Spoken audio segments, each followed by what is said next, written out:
Welcome to the Local Business Insider Podcast with the Small Business Owners Alliance.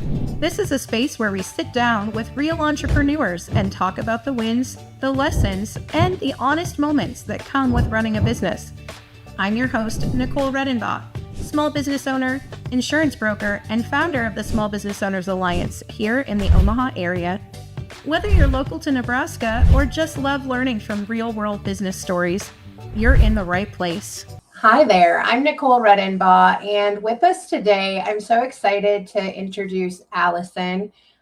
She has been somebody that we've gotten to know in the Small Business Owners Alliance over the last several years, and it's just a wealth of information when it comes to all things marketing and copywriting, and really excited to have you here today, Alison. Thanks for joining.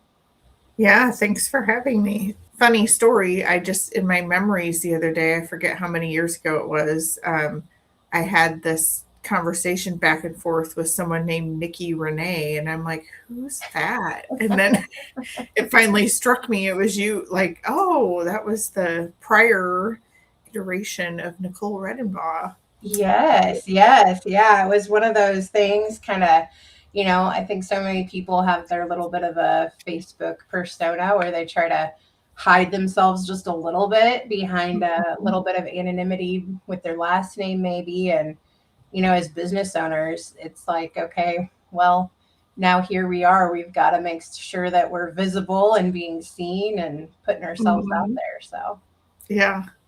Absolutely. Yeah. Well, I appreciate you being a part of this podcast and kind of sharing a little bit about what you do and letting us kind of pick your brain a little bit. You help so many small businesses in our group with advice on how they can continue to grow and show up better and improve their marketing. Not just your clients, but you also give back a lot to our community and really appreciate that.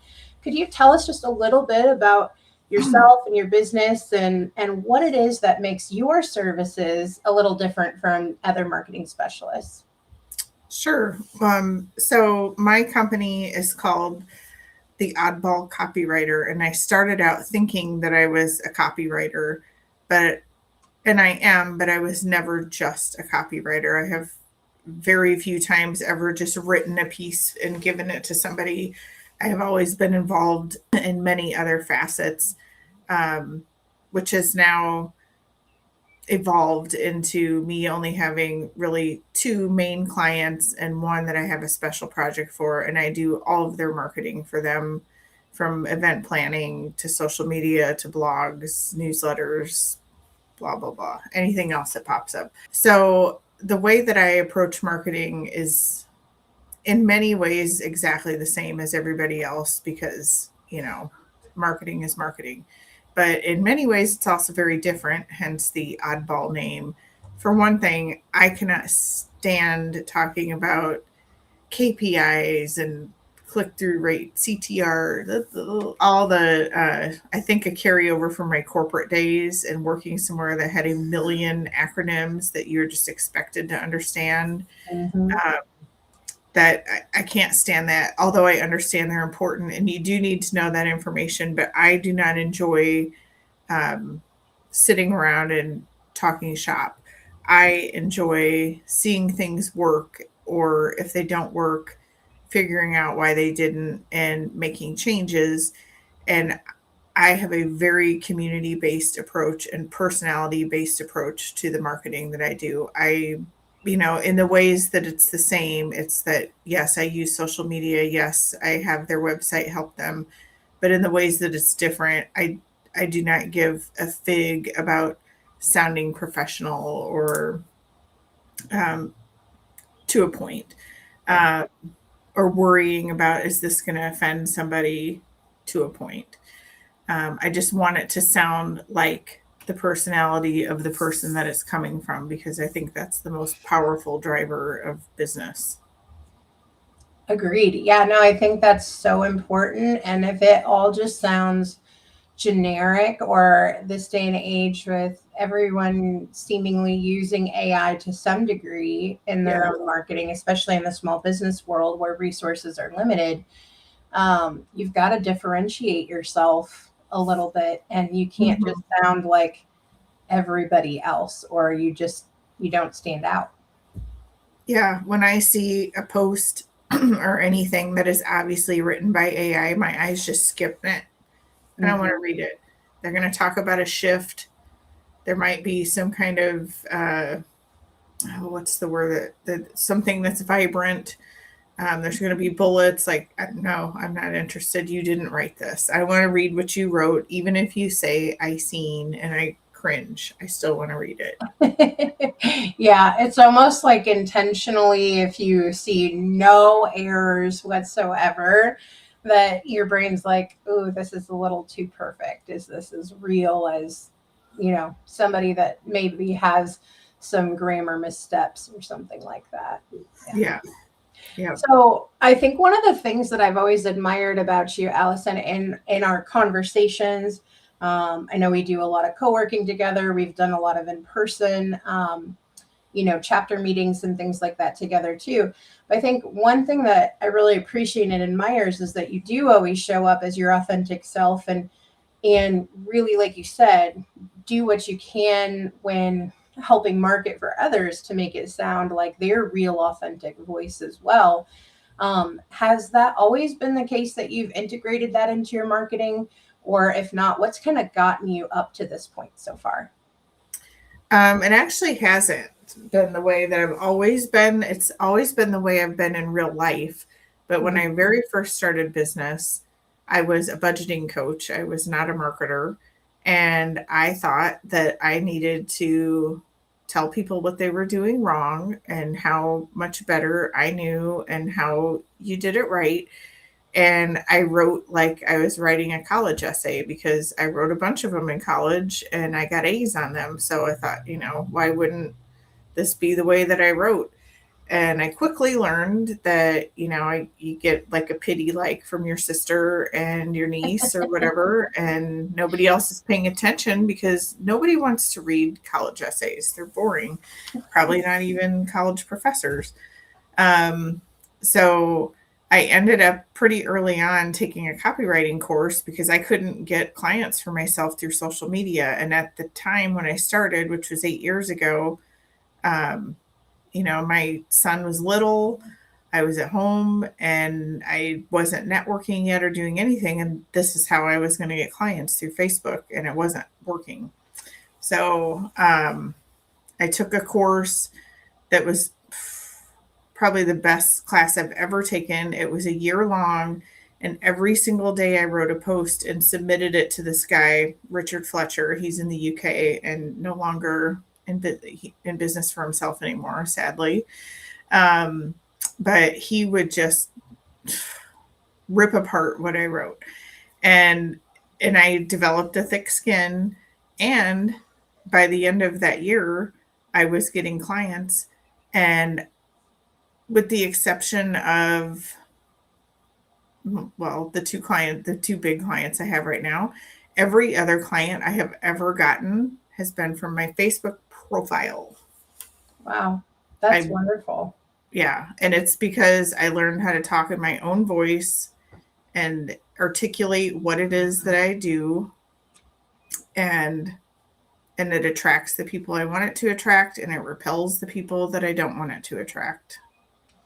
I love that. I think that's so important. And we talk about that a lot, I know, in some of our meetings and conversations on the side. But you really, as a small business owner, you've created a space where you should be able to be a little bit choosy about who you work with. And especially in what you do, where it's such a hands-on service, you really have to make sure that you find the clients that are a good fit for you, and likewise, that you're a good fit for them. So I think it's wonderful that with that authenticity, you can kind of attract the type of client that's a good fit.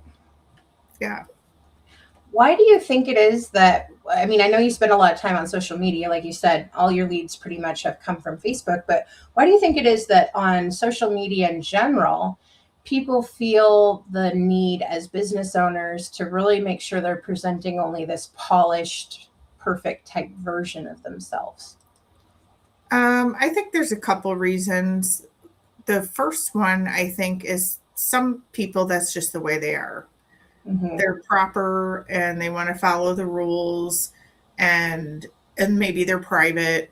And that's just the way they are. And that's whatever. Then you can attract other people like you to work with, and that will make you happy.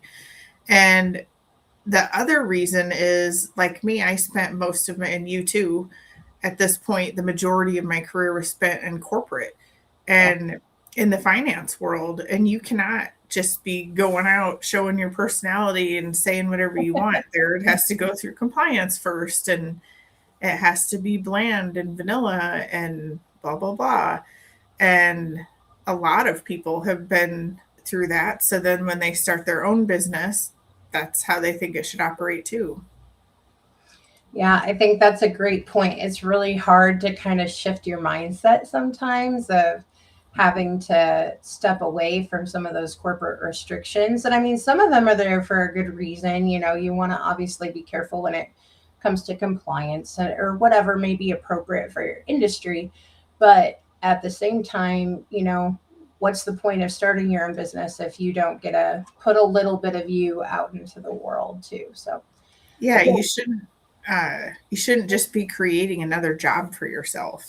Exactly. Yeah. And I am guilty of that. I've stepped back several times and said, okay, I just made another job for myself, and I'm working more than I did at my full-time job and making less money. So this is stupid. Let's change it. Yeah. Yeah. No, I think that's a great point in that self-reflection and having the power to be honest with yourself about it is really important. We've talked a little bit about like that professionalism and being authentic. And I don't think it means that you've got to be inauthentic to be professional. I think there's definitely some overlap, but in your opinion, I guess, what do you think is the key difference between showing up as a professional online, but also still, you know, versus or also being authentic? I mean, I think there's some facets of being authentic that people don't need to see, such as I immediately think of like influencers filming videos in their cars crying and talking about, oh, I had the worst day and they got my order wrong, and then someone backed into my car and I'm crying. Not that you can't talk about that, but if you're talking about it in the moment and you're in your drama and all your feelings, maybe that's not the best time to do it. If you want to talk about things like that, there's a way to do it, and it's after the fact, and after maybe you've learned a lesson that then could help somebody else or whatever. If you look on my Facebook profile, you'll see me share all kinds of things, but I am very, what's the word I'm looking for? Prone to way oversharing. So a long time ago, I set up, and I recommend my clients do this too, 3 pillars. This is what I'm talking about. I'm talking about parenting, I'm talking about wellness and health, and I'm talking about marketing. And that's it. And if I am starting to write a post to complain about the neighborhood scooters and they did me wrong in this way, I'm like, does this fit into either one of any of these pillars? No. Delete. I'm not sharing that. I don't need to. Yes, this is authentically how I feel today, but I'm also feeling petty and I didn't get enough sleep and I've had 2 grams of protein today. So I'm going to delete this one and move along. I love that. I think that's so good to just have that self-check to ground yourself a little bit and make sure that you're on the right track. And I think so often we think of professional as like you've got to be politically correct and very careful and tiptoe around your word choice to not offend anybody, that kind of thing. But there's also the professional side of it, like you said, to organize what it is you're talking about and make sure that you stay on brand for you, whether you're on your, you know, public personal profile because you're creating that personal brand, or you're on your business profile and creating that business brand. Either way, I think that all ties into appearing professional as well. So great point. Have you had any examples where maybe showing more personality or more of your true self actually improved your business results? I know you said on Facebook that's where you got most of your leads, but anything specific you might want to share about that? There's been a number of posts that I've written that have been deeply, deeply personal, usually about a failure that I have experienced in one way or another, that have directly resulted in somebody messaging me and saying, I want to work with you. And it ends up being a multi-$1,000 client. That's great. People like to read stories, and everybody says stories sell. Yes, but you do have to do it in the right way. And it's like I said, sharing a failure is fine, but not if you're saying, I can't pay my rent and this happened and now I don't have groceries. Wah. Yep. Yeah. You're just complaining or you're just venting and there's no, step forward. Then I think, that doesn't necessarily do much for a professional. Yeah. And you've got to share a lesson learned or something like that in there. I mean, I've had my fair share of failures. I guarantee every business owner has, every person in the world has. And those are the best stories because they're interesting and people are like, you did what? Yeah. But there's a way to tell it where it's very compelling. It doesn't lose people, and you don't want to invite people's pity by any means, especially as a business owner. You do not want people pitying you. That is not going to get you sales. Yeah. Yep. Yeah. And you don't just want sales for the sake of pity, but it's like, hey, look at what I have overcome. Look at what real life looks like here for me. You can trust me to be honest. I think it builds that like, know, and trust really well when you share stories like that. And I think that's one thing you're exceptional at. I know you said you don't just ever do copywriting for anybody anymore, but I think the storytelling that you bring to the work that you do, whether it's for yourself or your clients, is really powerful for sure. Well, and it's by far my favorite thing to do. And thank you, by the way. That's the second compliment I've gotten this week. And I was just literally thinking, gosh, one of the things I miss the most about having a boss is getting a review. And I know a lot of people would dread those, but I craved them because I wanted somebody to tell me either you're doing a good job or you need to work in this area. And then I would have like, oh, okay, you're right. I didn't realize that. So when you have to give yourself that feedback, it becomes more difficult. And I really, really miss somebody once in a while saying, you're doing a great job. Here's another $5,000 this year. Like, woo, woo. I love that. Yeah. Yeah. The other day I wrote a post about my son's baseball team won a tournament last weekend. And it was a great story because they were not good in the beginning of the season at all. And after they won, their coach told them outside of the dugout, you know what, the other day, the director of the league asked me if you guys wanted to move down a division. And he told them, hell no. And he's like, look at you guys. You just won a tournament and you beat the number one ranked team in Nebraska at your level. And I'm like, oh, this is an awesome story. So the second we got in the car to drive home, I'm like writing on my phone a post about it. And this was not geared to get clients, but it is an exercise in storytelling for me. But anyway, my son's coach, when I went to go pick him up at practice the other night, approached me and said, man, thank you so much for writing that post about the tournament. I loved that. And I'm like blown away because this is somebody I really, I know him, but not really. And he said, is this something you do for a living? Do you write? And I'm like, yeah, yes, I do. And he said, oh, that was so good. I could tell when I read it that this is a person that knows how to put words together. And I literally was just like, oh, thank you. Like that was the best thing that anybody said for me for a long time, because he didn't want or need anything from me. It was just a genuine Yeah. compliment. But that's the value of learning to tell stories in a way that people want to read them. And I forget sometimes that that's really what it's all about when you get caught up in like, oh, I have to tell this story in order to get 5 people to raise their hand or sign up and come and visit me. Yeah.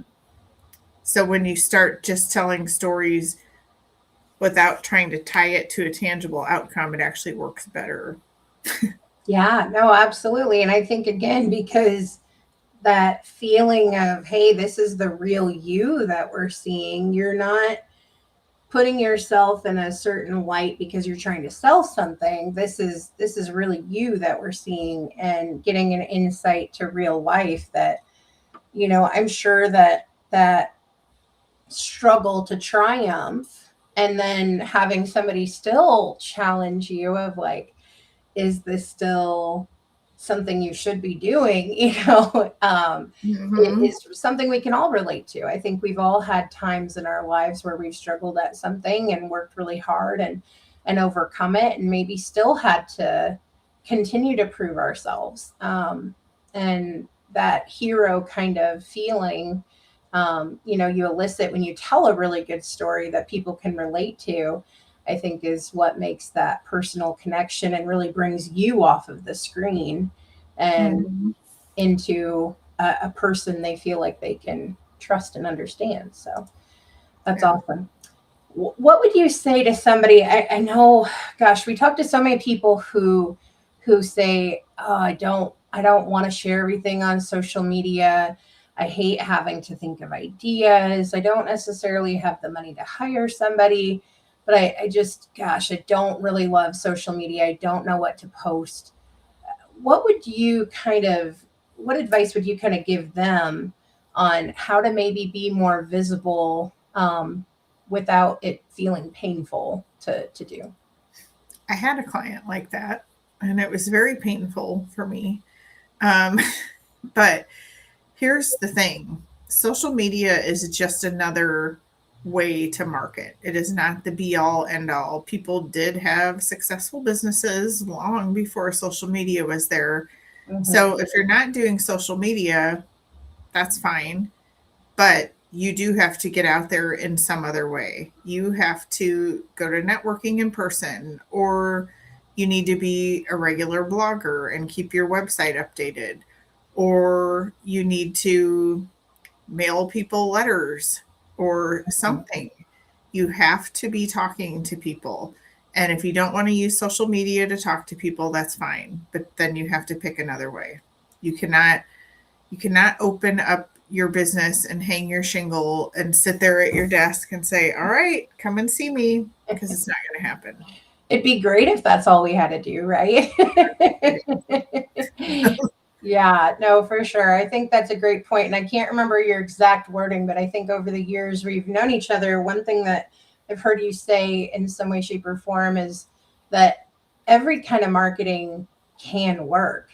It's just a matter of you got to do something. And it may not work necessarily the same, but you can get everything to eventually be effective. You just got to pick what works for you and then not give up with it. Yeah, that's 100% true. Everything works, but not if you're trying everything. You have to pick one and do that. Yep. I think that's great advice. It's easy to kind of get that squirrel moment and see the next new shiny thing and get distracted before you even really give the current method or marketing task or whatever it is that you're working on right now a full shot before kind of moving on to the next thing. So, well, I have a good example of that too. My client, Justin, he's a realtor, and I write blogs and newsletters for him every week. And it took 10 months of me writing a blog and sending a newsletter every single week. And it was slowly get better. And on month 10, bam, skyrocket. And it has stayed there. Most of his stuff, the keyword search terms we're using are on page 1 in Google results. And that did not happen. It took 10 months. Yeah. And it's unusual that you find a client that is willing to pay you for 10 months while they wait for results. But luckily, he had the same vision as I did. We were a very good fit to work together. And he just told me last week that, I don't know if I should share this, but he's too busy. He'd be fine to slow down for a temporary amount of time. But if you're thinking about using him, still do. But I mean, yeah, no, that's great. I so know busy Dustin's such a great so guy, long. and yeah, what you do for him is just amazing, and that patience and perseverance is such a differentiator, I think, between those who make it in business and those who don't. So, Well, and his stuff is a great example too of just showing his personality, because yeah. I do write blogs about real estate for him occasionally, but they are the least covered topic for sure.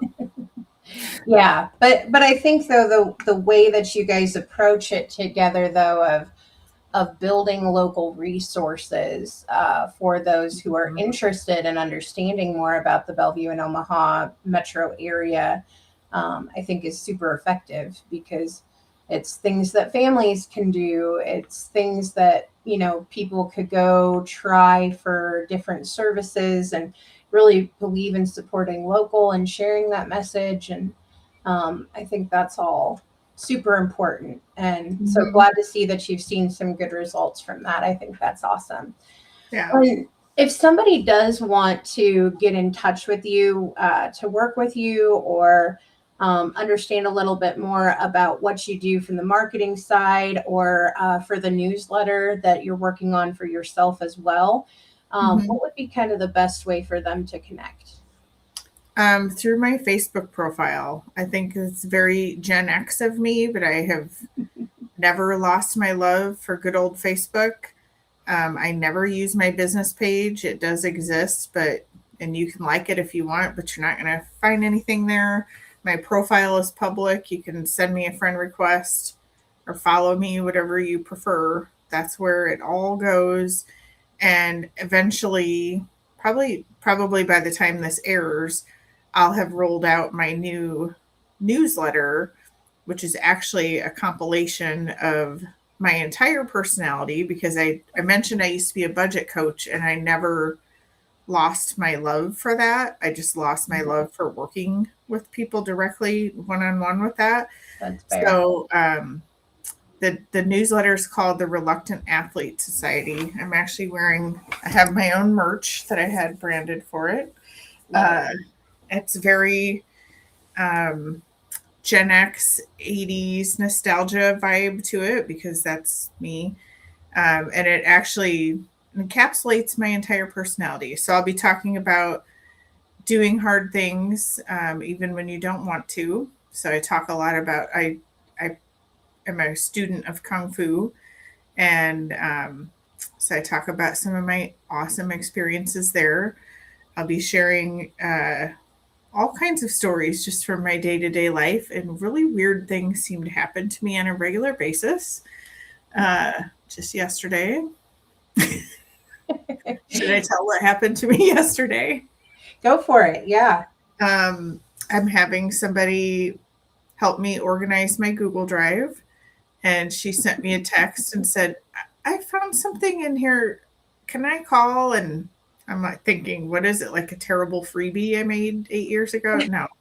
Someone I did just a tiny bit of work for last year accidentally granted me access to a personal home video that I wish I had never laid eyes on.